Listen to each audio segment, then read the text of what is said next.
Patan railway station road પર આવેલ સુપ્રસિદ્ધ શ્રી બગેશ્વર મહાદેવ મંદિરે શ્રાવણ માસના બીજા સોમવાર નિમિત્તે ભક્તિમય માહોલ જોવા મળ્યો હતો। તો આ પ્રસંગે મંદિર ખાતે સોમનાથ મહાદેવની થીમ આધારિત તેમજ લીલા શાકભાજીની આંગી કરવામાં આવી હતી। સાંજે ભગવાન ભોલેનાથની ભવ્ય આરતીનું પણ આયોજન કરવામાં આવ્યું હતું।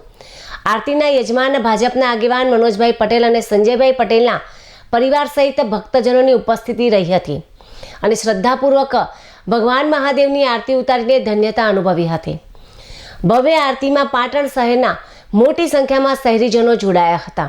સમગ્ર મંદિર પરિસર હર હર મહાદેવના જયઘોષથી ગુંજી ઉઠ્યું હતું અને શ્રાવણના પવિત્ર માહોલમાં ભક્તોએ ભગવાન બગેશ્વર મહાદેવના દર્શન કરીને ધન્યતા અનુભવી હતી। શ્રાવણ માસના બીજો સોમવાર સોમનાથ મહાદેવની આંગી કરી છે, તમામ જાતનું શાકભાજી એની પણ આંગી કરી છે। લોકોને નવા દર્શન કરવા મળે અને તમામ ભક્તોનો અમને પૂરો સાથ અને સહકાર છે। આજના યજમાન શ્રી મનોજભાઈ પટેલ, ભાજપ યુવા નેતા સંજયભાઈ પટેલ, પટેલ કોટા મિશનવાળા તેમના પરિવાર સાથે આજે મુખ્ય યજમાન તરીકે રહ્યા છે।